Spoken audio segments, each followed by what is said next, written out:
시작하도록 하겠습니다. 네, 안녕하세요. 이번 이미지 처리팀의 발표를 맡은 최승준이라고 합니다. 이번 발표에는 이미지 처리팀의 김수용, 김태수, 김현진, 안가영, 장보아, 허정원님께서 논문 정리에 참여해 주셨습니다. 저희가 이번에 발표할 논문은 Diffusion Models Bit GANs on Image Synthesis입니다. 오픈AI에서 2021년 5월에 나온 디퓨전 모델로 모델 아키텍처 개선과 클래시파이어 가이던스라는 방법을 통해 기존 이미지 생성 벤치마크에서 겐 모델을 거의 모두 압도하는 이미지 생성 성능을 보였습니다. 목차는 논문하고 동일하게 진행이 되었습니다. 디퓨전 모델은 이미지 생성 분야에서 최근 3년 동안 급속도로 발전한 모델입니다. 2020년 6월에 이전에도 디퓨전 개념을 이용해서 이미지 생성을 하는 시도들은 있었지만 이게 안정적이고 높은 품질로 가능하다는 것을 보여준 것은 DDPM이라는 모델이었습니다. 이후 스테이블 디퓨전, 미드저니 등 여러 이미지 생성 모델과 서비스들이 나오면서 디퓨전 모델은 이미지 생성 분야에선 없어서는 안 될 주축 모델이 되었고 최근에는 이미지뿐만 아니라 비디오 생성, 소라 같은 모델이 나왔었죠. 하지만 저희가 이전에 이미지 생성에 사용했던 방식은 주로 Generative Adversarial Network, 줄여서 GAN이라는 방법이었습니다. 이거는 이제 Papers with Code라는 논문 찾는 이제 사이트에서 갖고 온 그래프인데요. 보시면 2021년까지는 총 논문 비율에서 GAN이 차지하는 비율이 높았는데 이후로 2021년 이후로 하락하는 모습을 보입니다. 반대로 디퓨전은 2021년 이후로 상승하고 2022년 중반 들어서는 급성장을 하게 되죠. 재미있는 것은 이 논문이 2021년에 겐의 성능을 넘어섰던 논문인 것입니다. 2021년 이전의 디퓨전 모델은 겐이라는 생성 모델과 비교해서 성능이 더 낮았었습니다. 그 원인 첫 번째로는 이제 겐 모델이 디퓨전 모델보다 더 탐구되고 정제되었다는 것입니다. 그리고 두 번째 원인으로는 겐은 이제 피델리티와 다이버시티라는 이 반비례 관계에서 피델리티를 선택해서 생성 이미지 품질을 높였는데 디퓨전은 그동안 그렇지 않았다는 것입니다. 여기서 피델리티라는 생성된 이미지와 실제 이미지가 얼마나 유사한지를 보는 것이고 다이버시티는 생성된 이미지가 얼마나 다양하게 이미지를 생성하는지를 의미하는 다양성입니다. 이번 논문에서는 각각의 문제를 어떻게 해결해야 하는지 자세히 뒤에서 설명드리려고 합니다. 먼저 기초적인 디퓨전 모델에 대한 설명입니다. 디퓨전 모델의 뜻은 확산 모델로 기체 분자들이 시간이 지나면 확산하는 데에서 시작하였습니다. 분자들 중 하나의 분자에만 초점을 맞춰서 보면 분자 하나는 임의의 평균과 분산을 가지는 가우시안 분포를 따른다고 볼 수 있는데요. 여기서 분자가 퍼져나가는 과정을 포워드 프로세스, 그 반대 과정을 리버스 프로세스라고 합니다. 이 분자들의 움직임을 이미지의 픽셀로 전환해서 생각한다면 각각의 픽셀에 임의의 노이즈가 더해졌다고 생각을 할 수 있습니다. 예를 들어 여기 보시는 강아지 이미지처럼 64 x 64 픽셀을 갖는 이미지가 있다면 총 4096개의 분자가 가우시안 분포를 따르며 돌아다닌다고 할 수 있습니다. 따라서 이미지에서 포워드 프로세스는 노이즈가 계속 더해지는 과정, 그리고 리버스 프로세스는 노이즈가 거치는 과정이라고 보실 수 있습니다. 여기서 디퓨전 모델은 원본 이미지 혹은 이미 노이즈가 추가된 노이즈 이미지를 인풋으로 받아 현재 시점에 추가된 노이즈를 예측하는 역할을 합니다. 예측된 노이즈를 통해 노이즈 이미지에 있는 노이즈를 걷어낼 수 있는 것이죠. 디퓨전 모델은 결과적으로 5개 정도의 구성 요소로 이루어져 있습니다. 첫 번째로는 인풋 이미지와 노이즈 이미지, 그리고 이제 몇 번째 프로세스인지를 나타내는 타임스텝 T. 기본적으로 이제 타임스텝 같은 경우에 원본 이미지가 T가 0, 완전 노이즈가 꼈을 때는 이제 large T로 나타냅니다.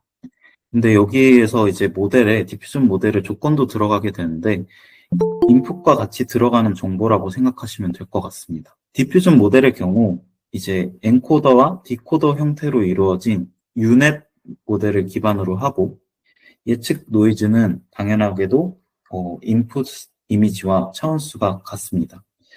루즈 펑션도 이제 손실함수도 모델마다 다르지만 기본적으로 실제 노이즈와 모델이 예측한 노이즈 사이에 이제 민 스퀘어드 루스로 계산을 하게 됩니다. 여기 오른쪽 그림은 이제 DDPM이라는 모델의 디퓨전 모델의 아키텍처입니다.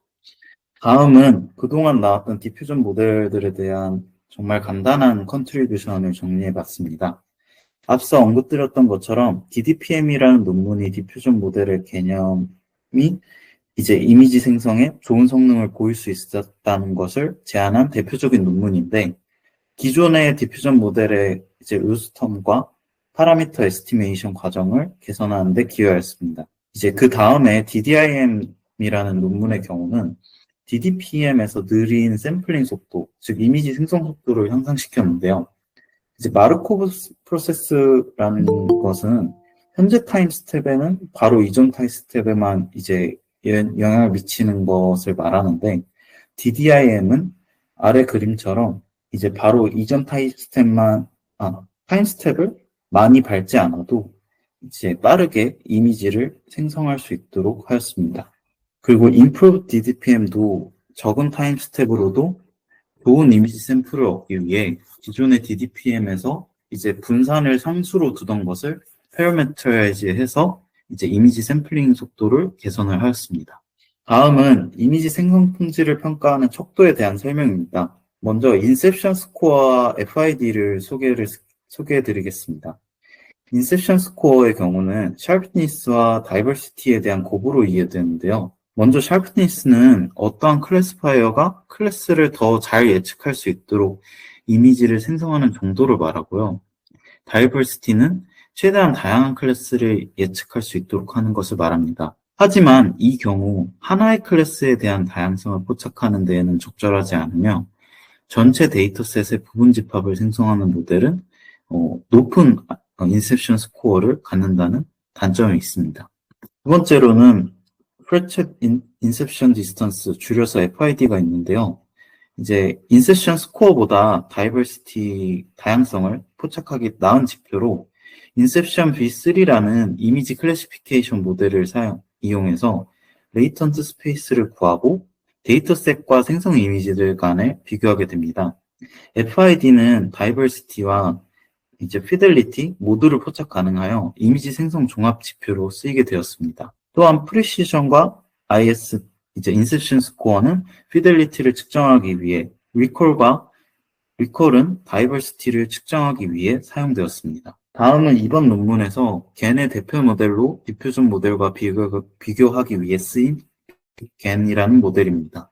이름에서 빅을 쓰는 만큼 기존 겐보다 2배에서 4배 정도의 많은 파라미터를 갖고 배치 사이즈도 8배 이상 키웠다고 합니다. 또한 이번 논문과 비슷하게 트렁케이션 트릭이라는 것을 사용해 이미지의 피델리티와 다이버시티 사이에 트레이드오프 조절이 가능하다고 합니다. 이것을 나중에 설명드리도록 하겠습니다. 단순히 비교뿐만 아니라 이번 논문에서는 빅겐에서 쓰인 레지듀얼 블럭을 사용해서 이제 DDPM 유닛 구조에서 쓰이는 레지듀얼 블럭을 대체해서 모델 아키텍처를 개선했다고 합니다.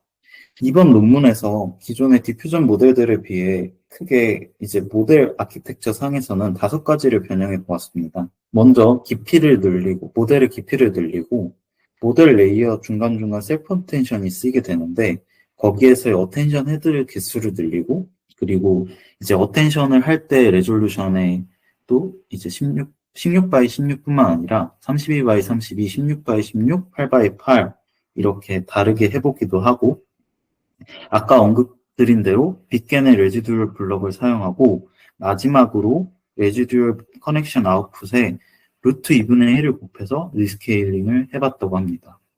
이 중에서 이 리스케일링을 제외한 나머지들에 의해서 FID 측면에서 성능이 향상되었다고 합니다. 다음은 어텐션 구성에 변화를 줬을 때 성능 평가입니다. 결과적으로 헤드가 많고 헤드별 채널 수가 적을수록 FID가 이제 작아지면서 성능이 개선되었습니다. 다음은 이제 모델의 깊이가 더 변화하면서 따른 모델 시간의 변화를 그린 그래프입니다. 왼쪽 그래프처럼 모델의 깊이를 계속 깊게 하면 할수록 성능에는 도움이 되지만 학습 시간이 많이 늘어나는데요. 이는 더 넓은 모델 헤드가 더 많은 모델과 같은 성능에 도달하는데 더 오랜 시간이 걸리게 되었습니다. 헤드별 채널 수도 이제 커지면 커질수록 좋아지긴 하는데, 오른쪽 그래프의 경우 헤드별 채널 수도 커지면 커질수록 좋아지긴 하는데, 실행 시간 대비 64채널이 실험적으로 가장 좋다는 것이 확인되었습니다.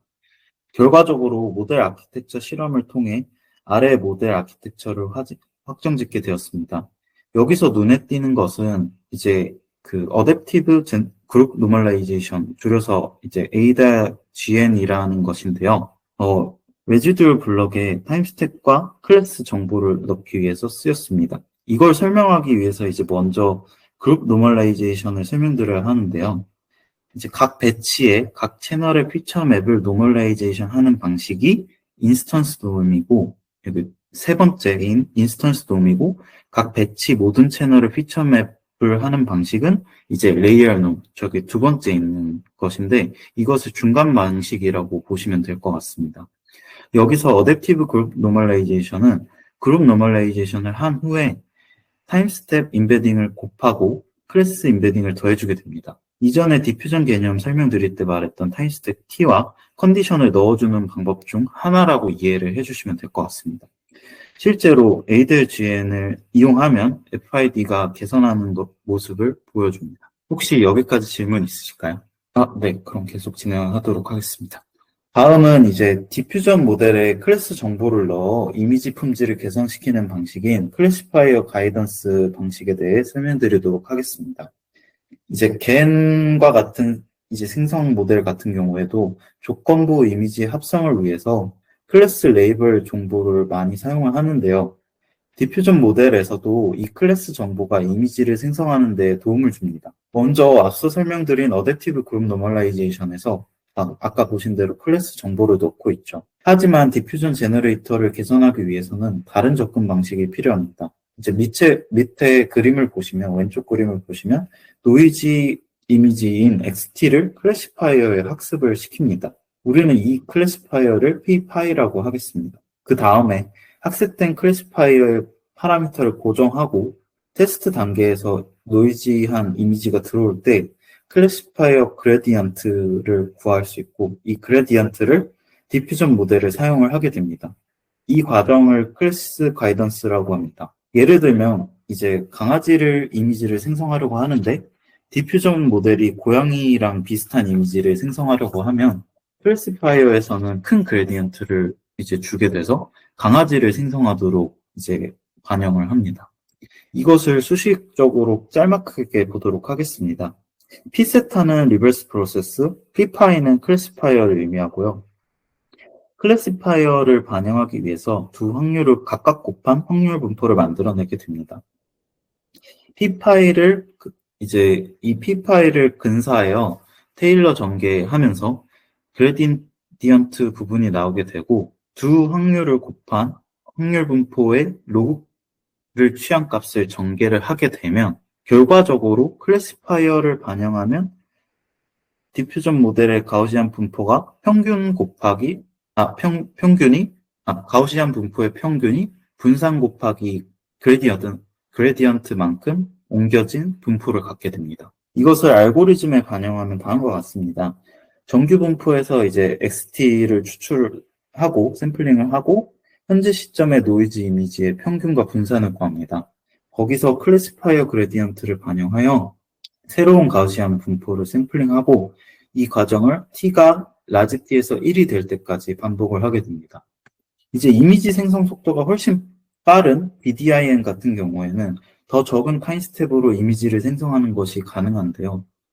하지만 이전의 컨디셔널 샘플링을 적용할 수 없기에 프라이어 기반의 스코어 펑션을 이용하게 됩니다. 시그마는 해당 타임스텝의 노이즈를 예측하는 모델이고요. 이제 알파는 노이즈를 섞는 데 사용되는 상수 중 일부라고 생각하시면 될 것 같습니다. 그래서 이 스코어 펑션에 이제 클래시파이어를 대입하고 전개하면 밑에 보시면 새로운 시그마 모델을 정의할 수 있게 됩니다.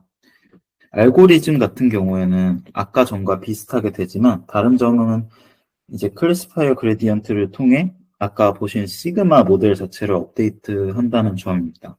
클래시파이어의 경우 대규모 생성 태스크에 클래시파이어 가이던스를 적용하기 위해 큰 이미지 데이터셋인 이미지넷을 클래시피케이션 태스크에 학습을 시켰고, 클래시파이어의 구조 같은 경우에는 유넷 모델의 다운샘플링 부분을 사용을 했다고 합니다. 거기에 더해 이제 클래시피케이션 최종적인 아웃풋을 만들어내기 위해 어텐션 풀링을 사용을 했다고 합니다. 어텐션 풀링은 여기서는 이제 어텐션과 글로벌 에버리지 풀링을 같이 합친 개념입니다. 이전의 알고리즘에서 로그 클래시파이어 확률 분포에 스케일링 팩터 S가 붙는 것을 볼 수가 있습니다. 이 값에 따라 생성 이미지의 품질이 바뀌는데요. 스케일을 1로 쓰면 50% 정도의 확률로 원하는 클래스에 할당이 되게 되지만 실제로 생성된 이미지는 저희가 의도한 클래스랑 다르다고 합니다. 하지만 1보다 훨씬 크게 하면 클래시파이어의 클래스 확률은 거의 100%가 되면서 이미지도 의도한 클래스대로 생성되게 됩니다. 여기 보시면 여기 보시는 그림처럼 웰시콕이라는 클래스로 클래시파이어를 예측했을 때 샘플링한 결과인데요. 왼쪽은 이제 스케일링 팩터가 1.0, 오른쪽은 10.0을 사용하는데 훨씬 눈으로 보기에도 개선이 많이 됐고 실제로 수치적으로도 FID가 많이 개선이 되었습니다. 그런데 이 이유를 꼽자면 수식적으로는 다음과 같이 나타낼 수 있는데요.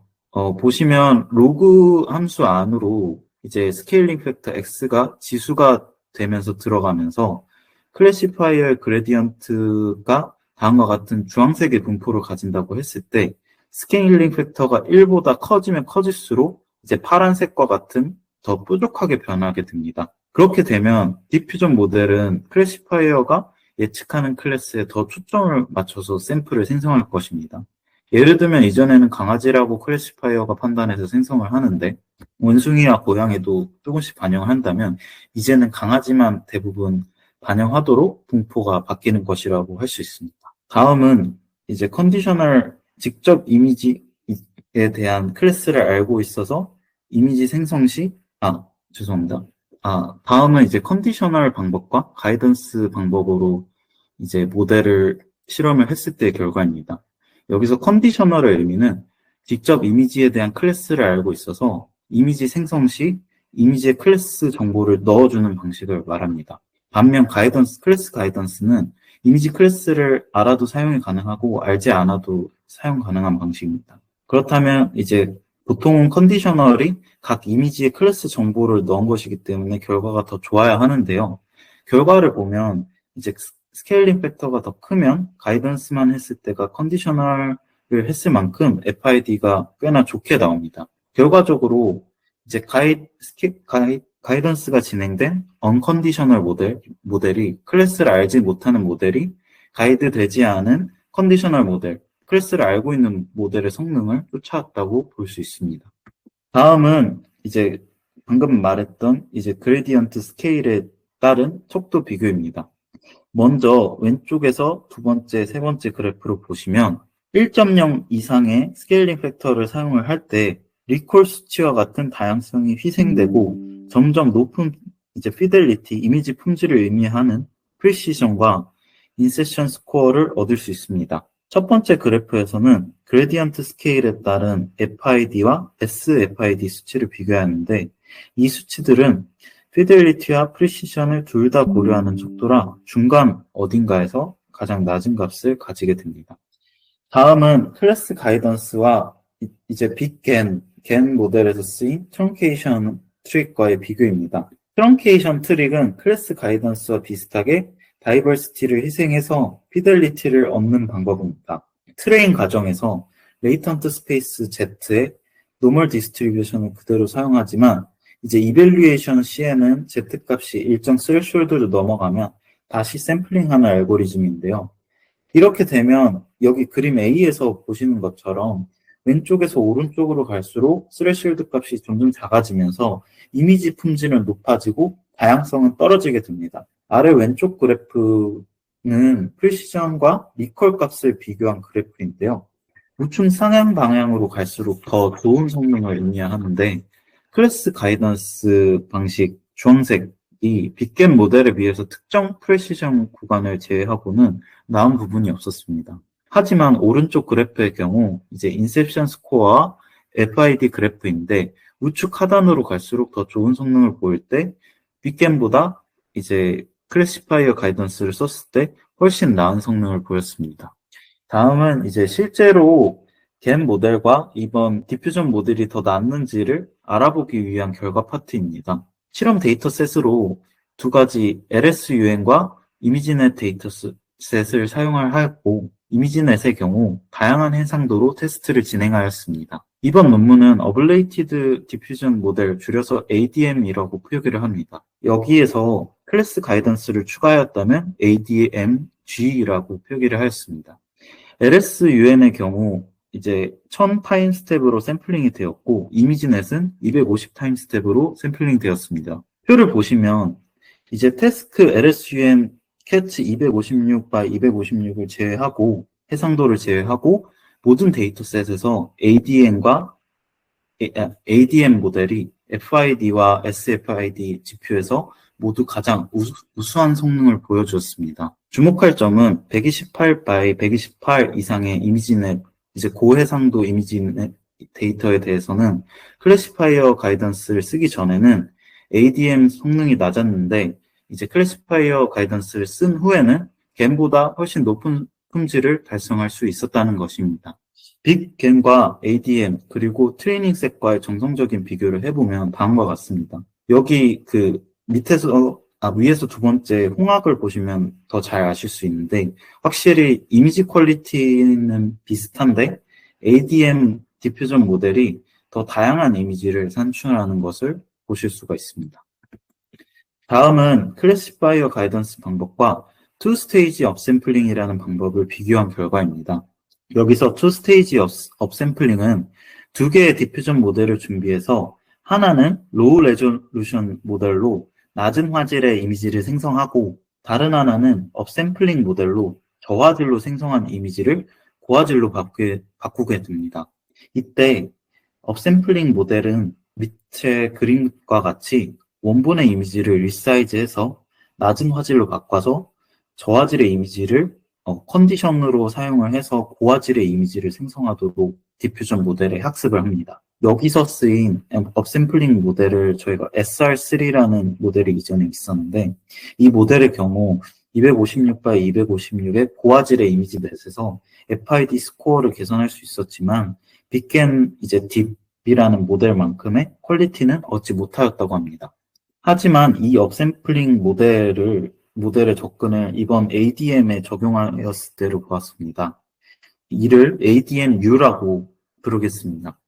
이때 클래스 가이던스를 적용했을 때인 ADM-G랑 비교를 해보면 가이던스와 업샘플링 모두 서로 성능 향상에 효과가 있었습니다. 업샘플링은 다양성 자체를 이제 높게 유지한 채로 이미지 품질을 개선을 하였고 클래스 가이던스는 더 좋은 이미지 품질을 위해서 다양성을 낮추면서 이미지 품질을 올렸습니다.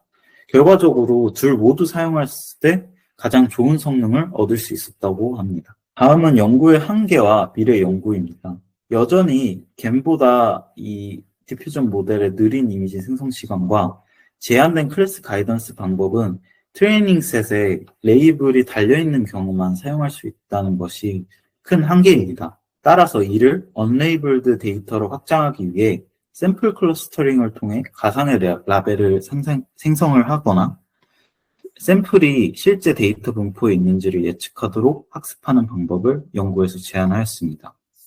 결과적으로 이번에 소개한 어블레이티드 디퓨전 모델은 기존의 디퓨전 모델에서 모델 아키텍처를 개선하고 트레이닝 데이터셋의 라벨을 클래시파이어에 학습하여 그레디언트를 활용하는 클래시파이어 가이던스를 실행하여 겐의 이미지 생성 성능을 뛰어넘고 특히 고화질의 이미지 생성에 뛰어난 성능을 보였습니다. 네, 여기까지가 저희 발표였고 들어주셔서 정말 감사드립니다. 네, 감사드립니다.